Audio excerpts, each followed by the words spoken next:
बहुत इम्पोर्टेंट सूरह है सूरह नूर। और हिस्ट्री का बड़ा इससे ताल्लुक़ है, सीरा का बड़ा इससे ताल्लुक़ है। और मैं चाहता हूँ कि आज आपकी तवज्जो इस तरफ भी दिलाऊँ कि सीरत पढ़ना कितनी ज़रूरी है, कितना ज़रूरी है सीरत का मुतालिया करना।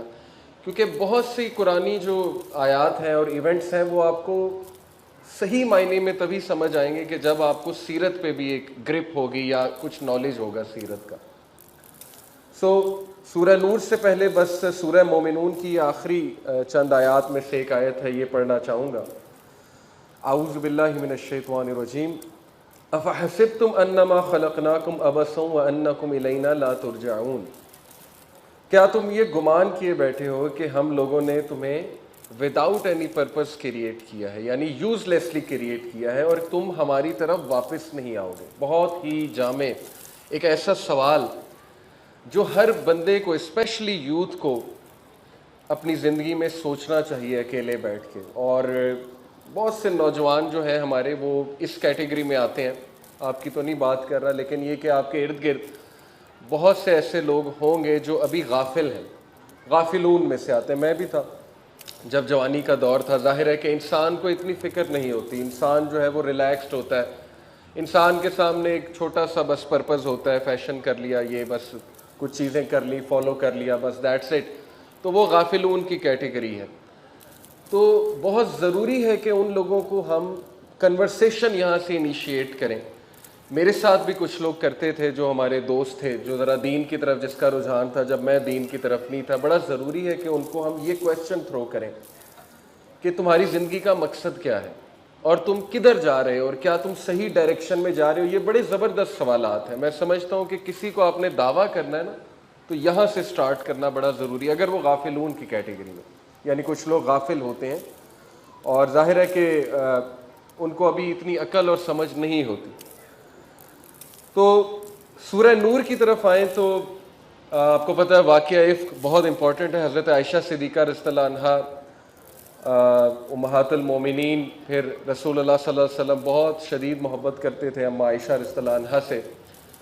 उन पर एक घिनौना इल्ज़ाम लगा और क्या कैरेक्टर दिखाया हज़रत आयशा रज़ियल्लाहु अन्हा ने। ख़ुसूसन ख़वातीन मेरी बहनें सुन रही हैं, मतलब क्या तवक्कल था हज़रत आयशा सिद्दीक़ा का, क्या मिसाल मिलती है तवक्कल की, और कितनी तकलीफ़ से गुजरी होंगी अम्मा आयशा, इसका हम अंदाज़ा भी नहीं लगा सकते। यानी एक पाक बाज़ औरत, उस पर ये इल्ज़ाम लगना और फिर इस तकलीफ़ से भी गुज़रना कि नबी अकरम सल्लल्लाहु अलैहि वसल्लम शौहर हों और अल्लाह के नबी सल्लल्लाहु अलैहि वसल्लम का रवैया थोड़ा सा चेंज हो जाए। तो ये बहुत बड़ी एक तकलीफ़ एक वाइफ के लिए। ज़ाहिर है कि ये हम तो इमेजिन भी नहीं कर सकते कि हज़रत आयशा किस टेस्ट से, किस ट्रायल से गुजरी होंगी। लेकिन उस सारे प्रोसेस में उनका तवक्कल, अल्लाह से उम्मीद, अल्लाह पर छोड़ देना, अल्लाह ताला से उम्मीद लगाना, और फिर अल्लाह ताला ने ही उन्हें डिफेंड किया। बहुत अजीम ये वाक़या, अगर हम इस पर गौर करें, और बहुत से लेसन हैं इसमें हमारे लिए। तो वाक़या कुछ ऐसे हैं, इंशाल्लाह मैं थोड़ी सी तारीख़ आपको बताता हूँ कि मदीना में जब रसूलुल्लाह सल्लल्लाहु अलैहि वसल्लम हिजरत करके गए तो 3 पार्टीज़ थी जिनके साथ इंटरेक्शन थी। एक तो यहूदी थे, नसारा भी थे कुछ, लेकिन ये कि मेनली यहूदी, और उनके 3 कबीले थे, बनु कैरूज़ा, बनु कैनुका और बनु नज़ीर। और फिर मुनाफिकीन का एक टोला था जो अपेरेंटली मुसलमान हो गए थे, जिनमें रईसुल मुनाफिकीन में से, जो जिसको रईसुल मुनाफिकीन कहा जाता था, chief of the hypocrites, Abdullah bin Ubayy, जो बदबख्त था, जो इस पूरे स्लैंडर में, यानी ये इल्ज़ाम लगाने में, इस पूरी मूवमेंट में सर फहरिस्त था। यानी ये लॉन्च थी उसकी तरफ से थी। और उसको ग्रज ये था, अब्दुल्ला बिन उबई का थोड़ा सा बैकग्राउंड समझ लें कि रसूलुल्लाह सल्लल्लाहु अलैहि वसल्लम से पहले समझा जा रहा था उसे एज ए लीडर, औस और खजरत जो है वो उसे एज ए लीडर लेकर आने वाले थे, वो किंग बनने वाला था मदीना में। तो उसको मेन हसद और मेन ग्रज ये था कि मुसलमान आए हैं तो उसके हाथ से किंगशिप चली गई, यानी कुर्सी उसके हाथ से चली गई। और उस लालच में, कुर्सी की लालच में, दुनिया की हिर्स में, वो देखें रसूलुल्लाह सल्लल्लाहु अलैहि वसल्लम यानी उनकी वाइफ पर इल्ज़ाम लगाने से भी वो पीछे नहीं हटा। तो एक टोला ये मुनाफिकीन का था और तीसरा टोला ऑब्वियसली जो है वो ये मुशरिकीन भी थे। लेकिन मुसलमानों ने वहाँ पे एक कम्युनिटी बनाई मदीना में जाके, और फिर रसूलुल्लाह सल्लल्लाहु अलैहि वसल्लम ने इवन यहूदियों के साथ पैक्ट भी किया, पीस ट्रीटी भी की, वो मिसाके मदीना, वो आप सबको पता है। तो बड़ा इम्पोर्टेंट एक इवेंट हुआ 5 हिजरी में। हज़रत ज़ैनब बिन्त जहश रज़ियल्लाहु अन्हा से रसूलुल्लाह सल्लल्लाहु अलैहि वसल्लम ने निकाह किया और उससे एक चांस मिला मुनाफिकीन को रसूलुल्लाह सल्लल्लाहु अलैहि वसल्लम पे कीचड़ उछालने का। और ये कितना बड़ा अल्लाह की तरफ से एक इम्तिहान था कि अल्लाह के नबी सल्लल्लाहु अलैहि वसल्लम को ये हुक्म हुआ कि अब आप इससे निकाह करें, इनसे निकाह करें। वो रसूलुल्लाह की कज़न थी और उनकी पहले शादी जो है वो हज़रत ज़ैद बिन हारिसा, जो कि अल्लाह के नबी सल्लल्लाहु अलैहि वसल्लम के मुँह बोले बेटे थे। तो उनसे डिवोर्स हो गई, मामला नहीं चल सका। फिर अल्लाह के नबी सल्लल्लाहु अलैहि वसल्लम ने उनसे निकाह कर लिया, ज़ैनब बिन्त जहश। एक तो मुनाफिकीन को इस इवेंट से चांस मिला कि एक तो अल्लाह के नबी सल्लल्लाहु अलैहि वसल्लम के किरदार पे कीचड़ उछाली जाए, नाउज़ बिल्ला, ये कहकर जी कि इनको अपनी कज़न पसंद आ गई, नाउज़ बिल्ला नाउज़ बिल्ला, और इन्होंने अपने मुंह बोले बेटे को तलाक दिलवाकर खुद जो है वो शादी कर ली। आज भी ओरिएंटलिस्ट, मुस्तशरिकीन जिन्हें हम कहते हैं, ओरिएंटलिस्ट जो इस्लामी तारीख़ लिखते हैं उस पर एतराज़ात करते हैं, जो क्रिटिक्स हैं इस्लामी तारीख़ के, ओरिएंटलिस्ट, वो इस खबासत पे आज भी हैं कि वो रसूलुल्लाह सल्लल्लाहु अलैहि वसल्लम के किरदार पे कीचड़ अभी तक उछालते हैं। तो ये मैं इसलिए बता रहा हूँ कि आप लोगों को आगाही होनी चाहिए और हमें इसके बाकायदा जवाब भी देना चाहिए। अल्लाह के नबी सल्लल्लाहु अलैहि वसल्लम की वो कज़न थी, अब्दुल मुत्तलिब की जो बहन थी उनकी वो बेटी थी। तो रसूलुल्लाह सल्लल्लाहु अलैहि वसल्लम का तो ताल्लुक़ उनके साथ बचपन से था। और जो इल्ज़ाम लगाया जाता है, घनौना इल्ज़ाम के अल्लाह के नबी की नज़र एक बार पड़ी, नाउज़ बिल्ला नाउज़ बिल्ला, और उनके दिल में ये ख्वाहिश पैदा हुई, निकाह की, तो उन्होंने तलाक दिलवा के नाउज़ बिल्ला जो है वो खुद निकाह कर लिया। तो ये एक बेवकूफ़ाना और जाहिलाना बात है, क्योंकि एक तो अल्लाह के नबी सल्लल्लाहु अलैहि वसल्लम बचपन से उन्हें जानते थे, दूसरी बात ये कि उन्होंने खुद हज़रत ज़ैनब को कन्विंस किया था कि आप ज़ैद से निकाह करें। क्यों? क्योंकि उनके माइंड में ये था कि ये गैप ख़त्म होना चाहिए, जो रिच और एक स्लेव क्लास का गैप है, क्योंकि इस्लाम जो है वो ज़ाहिर है सबको यूनाइट करता है। ये अल्लाह के नबी सल्लल्लाहु अलैहि वसल्लम की नीयत थी।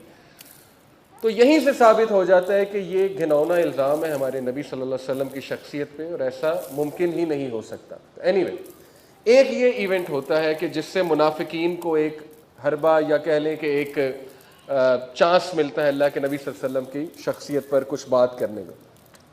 और ये वो किस लिए कर रहे थे, ये बात याद रखिए कि बैटल ऑफ ट्रेंच जब हुई, गज़वा खंदक, तो उसमें अहज़ाब भी कहते हैं ना, गज़वा अहज़ाब, सूरह अहज़ाब तभी नाजिल हुई। अहज़ाब से मुराद है कॉन्फेडरेट्स, जब सारे जमा हो गए मुसलमानों के ख़िलाफ़, कॉन्फेडरेट्स बन गए। तो उसमें मुशरिकीन भी थे, उसमें मुनाफिकीन भी थे, उसमें यहूदी भी थे, और 10,000 की फ़ौज लेकर आए थे मुशरिकीन मक्का, 10,000 की फ़ौज थी। लेकिन मुसलमानों की विल पावर, मुसलमानों की ग्रिट, उनकी स्ट्रेंथ, उनका अल्लाह पे तवक्कल और सब्र, उस चीज़ ने, और जो मॉरल ग्राउंडिंग थी मुसलमानों की, और जो कैरेक्टर था मुसलमानों का, ज़ाहिर है कैरेक्टर में फिर प्रिजर्वेंस भी आती है, बुर्दबारी जिसे कहते हैं, उसमें हिल्म भी आता है, वो मुसलमानों में डेफिनेटली ज़्यादा थी। अल्लाह से रुजू था मुसलमानों का, उस वजह से उनको शिकस्त हुई। 1 महीना उन्होंने पड़ाव डाला वहाँ पे, उसके बाद उन्हें बदतरीन शिकस्त हुई। और अब उन्हें समझ आ गई थी कि मुसलमानों को हम बैटल फील्ड में नहीं हरा सकते, बल्कि रसूलुल्लाह सल्लल्लाहु अलैहि वसल्लम ने सहाबा को ये कहा भी था कि ये बस आखिरी इनके साथ बैटल थी, अब ये तुम पे अटैक नहीं करेंगे, बल्कि अब सारे काउंटर जो अटैक्स होंगे वो हम करेंगे। ये कॉन्टेक्स्ट है उस बात का। तो अब उन्हें समझ आ गई कि अब हमने इनकी इसको खोखला करना है, बेस को खोखला करना है, तो हमें वहाँ पर हिट करना पड़ेगा जिस वजह से ये मूवमेंट फैल रही है। और वो मूवमेंट फैलने की वजह, इस्लाम की मूवमेंट की बात कर रहा हूँ, उसकी मूवमेंट की फैलने की वजह मुसलमानों का किरदार था। और वो प्योर सोसाइटी थी जो अल्लाह के नबी सल्लल्लाहु अलैहि वसल्लम ने बहुत मेहनत के साथ, बहुत स्ट्रगल के साथ बनाई थी, और जो सहाबा की कुर्बानियों के बाद बनी थी। और उसमें वो डिसिप्लिन था, सहाबा से ज़्यादा डिसिप्लिन कोई नहीं था।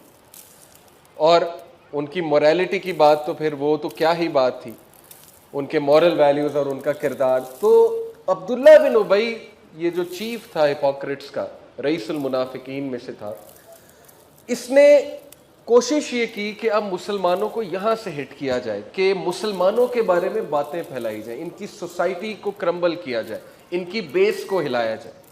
जाहिर है कि जब अल्लाह के नबी सल्लल्लाहु अलैहि वसल्लम के किरदार पे कोई बात की जाए, या हज़रत आयशा सिद्दीक़ा पे बात की जाए, और फिर हज़रत आयशा सिद्दीक़ा बेटी किसकी, अबू बकर सिद्दीक़ की, जो टॉप के सहाबी हैं, तो मुसलमानों में एक कन्फ्यूजन भी फैलेगी, मुसलमानों में बदगुमानी फैलने का भी चांस है। इतने लेसन्स हैं इस वाक़े में, यकीन कीजिए कि बदगुमानी भी फैली, लोगों ने बातें भी की, यहाँ तक बातें की कि आप हैरान हो जाएंगे कि इस वाक़े को लेकर, ये जो वाक़या है और हज़रत आयशा सिद्दीक़ा पर इल्ज़ाम जो लगा, उस पर बिलीव करने के हवाले से, उस पर एतबार करने के हवाले से कुछ सहाबा भी इन्वॉल्व हो गए, अल्लाह माफ़ करे।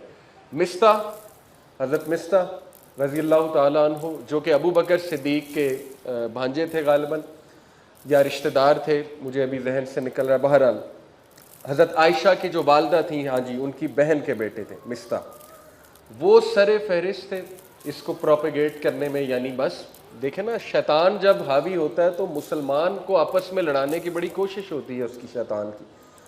हज़रत हमना रज़ी ताला अन्हा, हज़रत ज़ैनब बिनते जहश की बहन, वो मुलव्वस हो गई थी इसमें, इस बदगुमानी में। और उसकी वजह ज़ाहिर है एक राइवलरी भी थी कि हज़रत ज़ैनब जो है वो ज़ाहिर रसूलुल्लाह सल्लल्लाहु अलैहि वसल्लम की वाइफ थी और हज़रत आयशा बहुत पसंद थी अल्लाह के नबी सल्लल्लाहु अलैहि वसल्लम को। ये एक नेचुरल जेलसी भी होती है ख़वातीन में, बस ये एक मामला है, तो वो भी इन्वॉल्व हो गई, आप अंदाज़ा लगाएं। लेकिन ये कि अल्लाह ताला ने इस्लाह भी की उनकी, अल्लाह ताला ने डांटा भी और अल्लाह ताला ने जो है वो बाकायदा फिर माफ़ भी किया। कि वर्सेस से प्रूव हो रहा है कि अल्लाह ने तुम्हें प्योरीफाई किया। अगर अल्लाह तुम पे रहम ना करता तो तुम तबाही तक पहुँच जाते, और वो तबाही सिविल वॉर थी। यानी इस हद तक बिगाड़ पैदा हो सकता था इस सारी चीज़ से कि बात सिविल वॉर तक जा सकती थी। तो इस सारे वाक़ये में अल्लाह के नबी सल्लल्लाहु अलैहि वसल्लम की जो लीडरशिप नज़र आती है, जो डिप्लोमेटिक स्किल्स नज़र आते हैं, अल्लाह के नबी सल्लल्लाहु अलैहि वसल्लम का हिल्म नज़र आता है, उनका विजडम नज़र आता है, किस खूबसूरती से उन्होंने हैंडल किया इस सारी सिचुएशन को, और किस खूबसूरती से अल्लाह सुब्हाना व तआला ने आयात नाजिल करके मुसलमानों की कम्युनिटी को मज़ीद स्ट्रॉन्ग किया। कुछ वाक़यात होते हैं ख़ानदानों में या कम्युनिटीज़ में या हमारे साथ जो बड़े अफसोसनाक होते हैं, लेकिन उससे अल्लाह हमें कुछ सिखाना चाहता है। ये ज़रूर आपकी ज़िंदगी में भी कुछ ना कुछ ऐसा होगा, या ख़ानदानों में कुछ ऐसा हो जाता है कि जिससे अल्लाह मज़ीद मजबूत करना चाहता है ख़ानदानों को। इसी तरह मुसलमानों की कम्युनिटी की मॉरल ग्राउंडिंग अल्लाह ने मज़ीद मजबूत की। कैसे? लेजिस्लेशन नाजिल करके, लॉज नाजिल करके, उन लोगों को रेप्रीमेंड करके जो गलती कर रहे थे, मजीद उन लोगों को समझाया कि बदगुमानी पर नहीं चलते, बल्कि तुम्हें कह देना चाहिए था। क्यों नहीं तुमने कहा? जब तुमने बात सुनी कि अल्लाह के नबी सल्लल्लाहु अलैहि वसल्लम की पाकबाज जो वाइफ है, कैसे हो सकता है कि वो अल्लाह के नबी सल्लल्लाहु अलैहि वसल्लम नाउज़ बिल्लाह एक ऐसी औरत के साथ रह रहे हैं, कि तुमने गुमान कैसे कर लिया कि वो इस एक्ट में मुलविस हो सकती है। बाकायदा अल्लाह ने बहुत गज़ब में अल्लाह ने बात की और बहुत डांटा बाकायदा। तो ये कि अपने आप को रिफॉर्म करो। तो वाक़या कुछ थोड़ा सा मैं बताता हूँ इंशाअल्लाह कि ग़ज़वा बनी मुस्तलिक एक कबीला था। बैटल ऑफ ट्रेंच के बाद की बात है, 6 हिजरी की बात है, 6 हिजरी की बात है कि अल्लाह के नबी सल्लल्लाहु अलैहि वसल्लम को ये मालूम हुआ कि बनी अल मुस्तलिक जो है वो एग्रेसिव हो रहा है। बाकी सारे ट्राइब्स ठंडे पड़ चुके थे और मुसलमानों की पावर उन्हें बहुत अच्छे से पता लग चुकी थी। ये एक वाहिद ट्राइब था जो एग्रेसिव हो रहा था। तो अल्लाह के नबी सल्लल्लाहु अलैहि वसल्लम इसको भी दबाना चाहते थे, तो सहाबा को लेकर निकले और इन पर सरप्राइज अटैक किया। और उसमें हज़रत आयशा सिद्दीक़ा अकम्पनी की, उस बनी अल मुस्तलिक का जो कैंपेन था उसमें।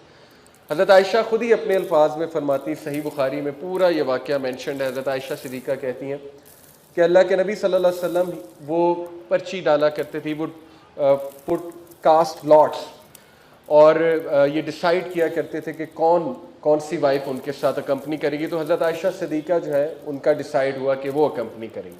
बहरहाल कीपिंग इट शॉर्ट, वापसी पर एक तो अब्दुल्ला बिन उबई को अपॉर्चुनिटी मिली कि जब रसूलुल्लाह सल्लल्लाहु अलैहि वसल्लम एक जगह उन्होंने पड़ाव डाला और वहाँ पर पानी पीने के लिए मुसलमान रुके थे। वहाँ पर एक चश्मा था, एक स्प्रिंग था। तो वहाँ औस और खजरज के दरमियान बाकायदा जो है, अंसार और महाजरीन के दरमियान बाकायदा एक लड़ाई होने लगी। कैसे? हज़रत उमर रज़ियल्लाहु अन्हु का ग़ुलाम प्लस खजरज का एक बंदा था जो कि ज़ाहिर है कि अंसार में से हैं। उनमें आपस में एक इख्तलाफ हो गया पानी लेते हुए, और कुछ लड़ाई हो गई और कुछ मुँह मारी हो गई।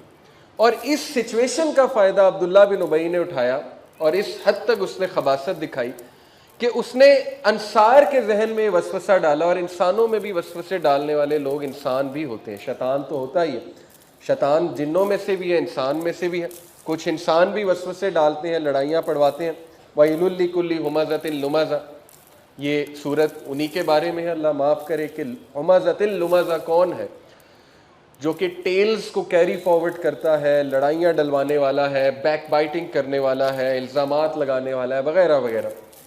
अल्लाह ने उनके लिए वेल, तबाही जो है वो कही है। तो उसने इस चीज़ का फ़ायदा उठाया, इस सिचुएशन का उसने फ़ायदा उठाया, और उसने अंसार के जहन में वसवसा डाला कि ये महाजरीन जिनको तुमने अपने घर तक दिए, अपनी ज़मीन दी, कितनी इन लोगों की तुमने मदद की, ये आज तुम पे हावी हो रहे हैं, ये आज तुम्हें बातें सुना रहे हैं। और जाहिर है कि बहुत से लोग वो इस वसवसे का शिकार भी हो गए, और करीब था कि मुसलमानों में बहुत एक लड़ाई फूट जाती। उसने यहाँ तक अल्फाज के, उसने कहा कि मदीना पहुँचते ही जो इज़्ज़त वाले हैं वो जलील लोगों को निकाल देंगे। ये बड़ा मशहूर उसका एक जुमला। और इज़्ज़त वालों से मुराद थी अंसार, और जलील से नाउज़ बिल्लाह मुराद थी कि महाजरीन को, डिग्रेडेड लोगों को हम निकाल देंगे मदीना से। तो अल्लाह के नबी सल्लल्लाहु अलैहि वसल्लम ने इस सिचुएशन को परखा, और अल्लाह के नबी सल्लल्लाहु अलैहि वसल्लम ने उसी वक्त ऑर्डर दिया कि हम यहाँ से उठ रहे हैं और हम वापसी की तरफ सफ़र कर रहे हैं मदीना। इससे पहले के बात बढ़ती, इससे पहले कि मज़ीद जो है वो लड़ाई बढ़ती, अल्लाह के नबी सल्लल्लाहु अलैहि वसल्लम ने कहा कि हम फ़ौरन से बस अब जाएंगे विदाउट टेकिंग एनी ब्रेक। और लास्ट स्पॉट पे बस एक ब्रेक ली जहाँ पर ये वाक़या जो है इफ़्क यहाँ पर हुआ। तो ये भी हिकमत थी अल्लाह के नबी सल्लल्लाहु अलैहि वसल्लम की कि उन्हें टाइम ही ना मिले ये लड़ाई करने का, और वो थक जाएं, और फिर मदीना पहुँचकर इस बात को सेटल कर लिया जाए और समझा दिया जाए। एनीवे, हज़रत आयशा कहती है कि जो लास्ट स्टॉप था मदीना से पहले, वहाँ पर मुसलमान रुके कुछ देर के लिए। तो हज़रत आयशा सिद्दीक़ा जो है, she went to relieve herself, और अपना नेकलेस गिरा बैठी। तो नेकलेस को ढूंढने के लिए गई, तो मुसलमान जो है वो जाहिर है उन्हें लगा कि हज़रत आयशा सिद्दीक़ा उस ऊँट पर बैठी हुई हैं। जब उस लिटर को ऊँट पर वापस रखा गया तो जाहिर है कि वो लगा ऐसे कि हज़रत आयशा अंदर ही हैं, क्योंकि पर्दे की आयत नाजिल हो चुकी थी सूरह अहज़ाब में। सूरह अहज़ाब और सूरह नूर का आपस में बड़ा गहरा ताल्लुक़ है। सूरह अहज़ाब जो है वो सूरह नंबर 33 है, सूरह नूर सूरह नंबर 24 है। लेकिन ये कि सूरह अहज़ाब पहले नाजिल हुई और उसमें पर्दे के अहकामात आ चुके हैं, और अल्लाह के नबी सल्लल्लाहु अलैहि वसल्लम की वाइफ्स के हवाले से भी जो इंस्ट्रक्शंस हैं वो नाजिल हो चुकी हैं। तो हज़रत आयशा सिद्दीक़ा जो है वो पर्दा कर रही थी। तो वो उन्हें लगा कि हज़रत आयशा सिद्दीक़ा अंदर ही बैठी हुई हैं, क्योंकि उनका बड़ा लाइट वेट था। हज़रत आयशा ख़ुद कहती हैं कि फाके की वजह से जाहिर है कि उनका वेट थोड़ा लूज़ हो गया था, उन दिनों में खुराक की ज़रा कमी थी। तो हज़रत आयशा सिद्दीक़ा काफ़िले से पीछे रह जाती हैं, और हज़रत आयशा बड़ा ज़ाहिर है रोती हैं, गम करती हैं इस बात पे, लेकिन ये कि चादर लपेट कर एक जगह बैठ जाती हैं, और उन्हें ये उम्मीद होती है कि मुसलमान ज़रूर जो है वो भेजेंगे कोई ना कोई उन्हें ढूंढने के लिए। तो मामला ये है कि अल्लाह की तरफ से एक सहाबी सफ़वान बिन मुअत्तल सुलामी, ये उनका वहाँ से गुज़र हो रहा था, और ये पहचान गए हज़रत आयशा सिद्दीक़ा को, क्योंकि ज़ाहिर है कि वो हज़रत आयशा सिद्दीक़ा उस वक्त लेटी हुई थी। तो उन्होंने उनकी एक नज़र डली, और पर्दे की आयात से पहले उन्होंने देखा हुआ था हज़रत आयशा का, तो इन्होंने एक ही नज़र में पहचान लिया, और इन्होंने ये कहा कि कैसी बात है, कितनी गम की बात है कि नबी सल्लल्लाहु अलैहि वसल्लम की ज़ौजा मुतहरा जो है वो यहाँ पर मौजूद है, और काफ़िला आगे चला गया। तो ये ऊंची कहा उन्होंने, तो इससे हज़रत आयशा सिद्दीक़ा की आँख खुल गई, और हज़रत आयशा सिद्दीक़ा ने फ़ौरन अपने फेस को कवर किया, और ख़ामोशी से इस सहाबी ने, इस पाकबाज सहाबी ने, सफ़वान रज़ियल्लाहु अन्हु ने अपने ऊँट को वहाँ पे खड़ा किया, मुंह चेहरा उस तरफ किया, और ये एक ज़ाहिर है साइन था हज़रत आयशा के लिए कि आप तशरीफ़ लाएँ, मैं आपको खुद छोड़ कर आऊँगा। और ये उन्होंने नेक नियति से किया, और ये उनकी ज़िम्मेदारी थी। मामला ये है कि हज़रत आयशा सिद्दीक़ा मदीना पहुँची और बीमार हो गई। 1 महीने के लिए तकरीबन बीमार रही हज़रत आयशा सिद्दीक़ा, ख़ुद बयान करती हैं कि 1 महीने के लिए मैं बेड रेस्ट पे थी, अचानक बीमार हो गई। तो उनके वहमो गुमान में नहीं था कि मदीना में क्या चल रहा है, क्योंकि ज़ाहिर है कि वहाँ कोई मीडिया का दौर तो था नहीं। लेकिन ये कि जैसे हज़रत आयशा उस सहाबी के साथ एंटर हो रही थी मदीने में, तो अब्दुल्ला बिन उबई ने बातें फैलाना शुरू कर दी। नाउज़ बिल्लाह, उस खबीस ने यहाँ तक अल्फाज कहे कि अल्लाह के नबी की बीवी जो है वो पाकबाज नहीं रही, नाउज़ बिल्लाह। और उसने कहा कि ये शख्स जिसके साथ ये आ रही हैं, इनके साथ रात गुजारी, नाउज़ बिल्लाह। इस तरह के उसने अल्फाज कहे, और उसने बातें फैलाना शुरू की। और बड़ी अजीब बात है कि नेगेटिव बात याद रखें कि बहुत जल्दी फैलती है। ये इसको सब्लिमिनल साइकोलॉजी की पूरी एक फील्ड है। ये सब्लिमिनल साइकोलॉजी बड़े अच्छे से हमारे मीडिया को पता है, इसलिए वो नेगेटिव चीज़ आजकल विलन्स भी उन्होंने देखे ना बड़े खूबसूरत बनाने शुरू कर दिए। किसी ज़माने में विलन्स बदसूरत से होते थे, अब विलन्स उन्होंने बड़े कूल, सो कॉल्ड कूल बनाना शुरू कर दिए, क्योंकि उन्हें पता है कि बुराई नफ्स हमारा जल्दी पिक करता है बुराई को। तो नेगेटिव चीज़ बड़ी जल्दी फैलती है, ये तो इस वाक़े से भी पता लग रहा है। और स्कैंडलस न्यूज़, हमारा मीडिया तो इसमें माहिर है और हमें भी बातें करना बड़ा पसंद होता है। अल्लाह माफ़ करे, हम भी इस एक उसमें कभी कभी जो है वो बंदा स्लिप हो जाता है। कहीं कोई बात हो रही हो, स्कैंडल की बात हो रही हो, तो जाहिर है बंदे को मज़ा आता है बात सुनने का, करने का। यही हुआ, बात फैली, फैलते फैलते जो अल्लाह के नबी सल्लल्लाहु अलैहि वसल्लम तक पहुँची। अल्लाह के नबी सल्लल्लाहु अलैहि वसल्लम, देखें इस वाक़े से साबित होता है कि आखिर अल्लाह के नबी सल्लल्लाहु अलैहि वसल्लम भी बशर थे, इंसान थे। अल्लाह के नबी सल्लल्लाहु अलैहि वसल्लम को बहुत मोहब्बत थी हज़रत आयशा से, और अल्लाह के नबी सल्लल्लाहु अलैहि वसल्लम भी कुछ परेशान हुए इस सारे वाक़े से। मशवरा भी किया सहाबा से, उसामा बिन ज़ैद से मशवरा किया, हज़रत अली से मशवरा किया। उसामा बिन ज़ैद ने बहुत अच्छे अल्फाज कहे, हज़रत आयशा ख़ुद कहती हैं, उन्होंने कहा कि आपकी बीवी बहुत पाकबाज है, हम उनके बारे में कोई ऐसी बात नहीं समझते और ये बिल्कुल झूठ है, इल्ज़ाम है उन पर। हज़रत अली सल्लल्लाहु अलैहि वसल्लम ने अलग राय दी, उन्होंने कहा कि आपको ख़वातीन की, औरतों की कमी नहीं है, इफ़ यू विश आप तहकीक कराएं, अगर आपको ये मालूम पड़े कि ऐसा हुआ है तो you can divorce and you can remarry, आप शादी कर सकते हैं। हज़रत अली का एक अलग मौक़िफ़ था, ये भी हज़रत आयशा ने ख़ुद बताया। बहरहाल अल्लाह के नबी सल्लल्लाहु अलैहि वसल्लम ने तहकीक कराई और मेड जो थी हज़रत आयशा सिद्दीक़ा की, उससे भी तहकीक कराई। तो हज़रत आयशा सिद्दीक़ा जो है वो बयान फरमाती कि मिस्ता की जो माँ थी, हज़रत आयशा को कैसे पता लगा कि एक बार बीमारी के बाद जब रेस्ट किया तो शहर से बाहर अपने आप को रिलीव करने जा रही थी हज़रत आयशा मिस्ता की माँ के साथ, उनकी वालदा के साथ। तो उनको ठोकर लगी उनकी वालदा को, तो उन्होंने कहा कि मे मिस्ता पैरिश, मिस्ता जो है वो तबाह बर्बाद हो, यानी इस तरह के अल्फाज थे। तो हज़रत आयशा बड़ा हैरान हुई कि आप अपने बेटे के बारे में अल्फाज कह रही हैं जिसने जंग बदर में जो है वो शिरकत की। इमेजिन करें, जंग बदर, बदरी साहबी। तो उन्होंने कहा आयशा आपको नहीं पता कि वो किस चीज़ में मुलविस हो गया है और वो आपके बारे में क्या बातें कर रहा है। और याद रखें कि वो फैमिली ज़रा गरीब थी और अबू बकर सिद्दीक़ जो है उनको कुछ चैरिटी दिया करते थे, मंथली जो है उनकी कुछ मदद किया करते थे। और जब ये वाक़या हुआ, इतना अफसोसनाक वाक़या, एक बाप के दिल पर क्या बीती होगी। आप सोचें कि मेरी बेटी के ऊपर कोई इल्ज़ाम लगा रहा है तो एक बाप के ऊपर क्या बीती होगी। तो अबू बकर सिद्दीक़ ने कसम खा ली थी कि मैं इसको आइंदा हेल्प नहीं करूँगा। ज़ाहिर है फितरी अमल है और ये तो बहुत ही छोटी बात है। कोई और होता है वो तो वैसे ही जाकर, अल्लाह माफ़ करे, लोग तो गोली मार आते हैं इस बात पर कि आपने इल्ज़ाम लगाया। बहरहाल उन्होंने कसम खाई कि मैं इस शख्स की आइंदा जो है कोई मदद नहीं करूँगा। हज़रत आयशा सिद्दीक़ा को इतना दुख हुआ जैसे उन पर एक पहाड़ गिर गया है कि ये क्या बात हो रही है। और अल्लाह के नबी सल्लल्लाहु अलैहि वसल्लम का कुछ बिहेवियर भी चेंज था जो सबसे ज़्यादा तकलीफ दे बात थी उनके लिए। अल्लाह के नबी सल्लल्लाहु अलैहि वसल्लम आते थे, घर तशरीफ़ लाते थे, लेकिन दूसरों से उनके बारे में पूछते थे कि आयशा की तबीयत कैसी है, डायरेक्ट नहीं पूछ रहे थे। थोड़ा सा बिहेवियर में चेंज था और ये बड़ी तकलीफ दे एक बात होती है। ज़ाहिर है जो हस्बैंड वाइफ है वो समझते हैं इस बात को। तो हज़रत आयशा इतना रोई, सारी रात वो रोती रही, और कितना रोती रही ये अल्लाह जानता है, और किस गम में थी ये हमारी सिस्टर्स बेहतर समझ सकती हैं कि हज़रत आयशा बतौर ख़ातून, आप ख़वातीन आप समझ सकती हैं कि उन पर क्या गम उस वक्त तारी होगा। लेकिन बहरहाल जो उस वक्त करेज उन्होंने दिखाया, जो अल्लाह पे तवक्कल उन्होंने दिखाया और ये अल्फाज कहे कि अल्लाह ताला जो है वो मेरे लिए काफ़ी है और जो अर्श वाला है वो मेरी गवाही दे देगा। ये हज़रत आयशा सिद्दीक़ा ने उम्मीद लगाई अल्लाह सुब्हानहू व तआला से, और यही हुआ कि अल्लाह के नबी सल्लल्लाहु अलैहि वसल्लम पूरी तहकीक की ज़रूरत इसलिए थी कि जो सामने लोग थे, ज़ाहिर है कि उनको भी हुज्जत चाहिए थी कि वो शख्स जिसने इल्ज़ाम लगाया है या वो लोग जो इसमें मुलविस हैं उनको कंडेम किया जाए, इसकी हुज्जत दरकार थी। तो उसके लिए तहकीक ज़रूरी थी।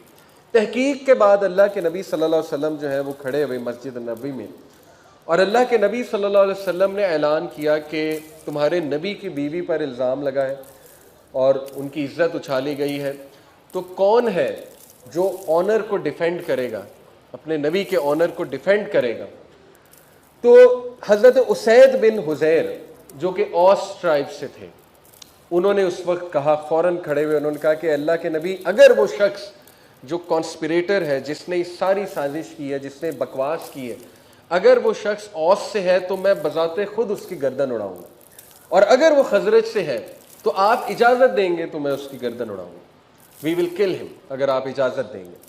तो इस बात पर साद बिन उबैदा जो कि खजरज के सरदार हैं, साद बिन उबैदा, ये भी बहुत जय्यद सहाबी हैं, उनको गुस्सा चढ़ता है। और देखें ये सारा वाक़या हमें शो करता है कि सहाबा भी आखिरकार इंसान थे, और जब उनकी सोसाइटी में नबी की मौजूदगी में ये बदगुमानी और ये वाक़यात हो सकते हैं, तो कोई बईद नहीं कि हमारे ख़ानदान में या हमारी सोसाइटी में किसी फॉल्स न्यूज़ की वजह से, किसी की लापरवाही की वजह से, किसी की साजिश की वजह से ये वाक़यात हो सकते हैं और ख़ानदानों में लड़ाइयाँ तक पैदा हो सकती हैं। बहरहाल साद बिन उबैदा को बहुत गुस्सा चढ़ा, उन्होंने थोड़ा सा इस बात को नेगेटिव लिया और उन्होंने कहा कि ये शख्स झूठा है और ये सिर्फ इसलिए बात कर रहा है क्योंकि ये शख्स कभी भी अपने कबीले वाले को नहीं मारेगा और इसका इशारा असल में हमारी तरफ है। तो इस बात पर उसैद बिन उज़ैर को भी गुस्सा चढ़ा और उन्होंने बड़े तलख जो है वो अल्फाज एक्सचेंज किए उनके साथ। उन्होंने कहा कि तुम मुनाफिक हो,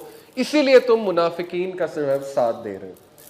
तो ये कुछ तलख कलामी ज़ाहिर है दोनों में एक्सचेंज हुई, लेकिन रज़ी अल्लाह अन्हुम व रज़ू अन, अल्लाह उनसे राज़ी है, वो अल्लाह से राज़ी हैं। और ये बातें हमें ये सिखाती हैं कि अल्लाह ने उनके थ्रू हमें एग्ज़ाम्पल्स दी हैं कि उस मुआशरे में भी कुछ ऐसे मामलात हुए। कोई भी सोसाइटी परफेक्ट नहीं होती है, लेकिन बेहतरीन सोसाइटी वो है जो अपने आप को रिफॉर्म करती है। एज़ लॉन्ग एज़ लोग तकवा इख्तियार करते हैं, एज़ लॉन्ग एज़ लोग अल्लाह ताला से रुजू करते हैं, तो उनके मामलात दुरुस्त हो जाते हैं। ये असल में लेसन है इस सारे वाक़े में।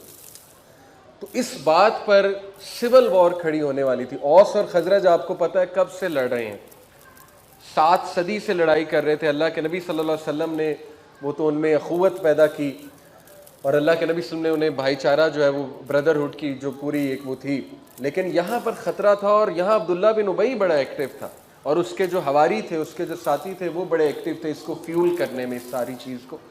तो यहाँ भी अल्लाह के नबी सल्लल्लाहु अलैहि वसल्लम ने बड़ी हिकमत दिखाई और अल्लाह के नबी सल्लल्लाहु अलैहि वसल्लम ने सबको काम डाउन किया, कूल किया, खामोश करवाया।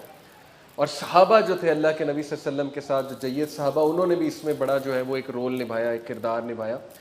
जैसे सूरह हुजरात में आता है ना कि जब तुम में से 2 पार्टीज लड़ाई करें तो सबसे पहली कोशिश है दोनों की सुलह कराओ, ये पहली कोशिश होनी चाहिए।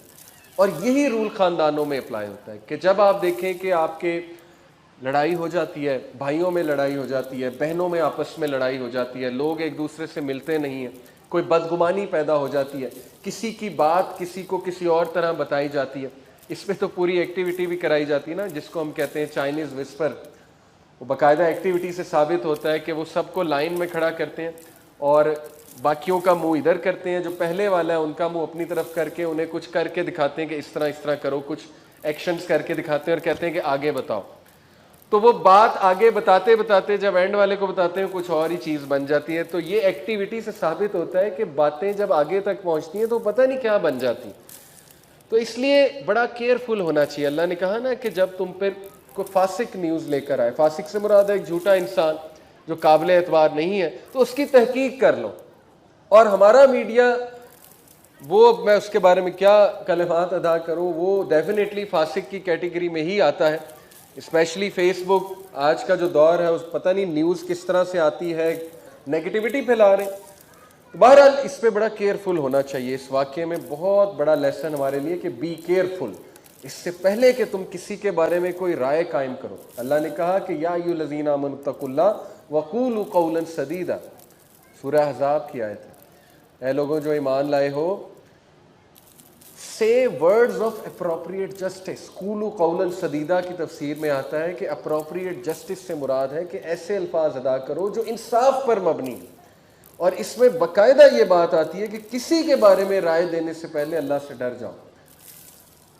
और यहाँ तक है कि कुरान मजीद की ही आयत है ये कि किसी को डिसलाइक की बेस पे उसके बारे में गलत अल्फाज ना कहो। ठीक है, अगर पर्सनली तुम्हें कोई पसंद नहीं है तो ये चीज़ पर्सनल लाइकिंग और डिसलाइकनेस तुम्हें इंसाफ के अल्फाज कहने से ना रोके।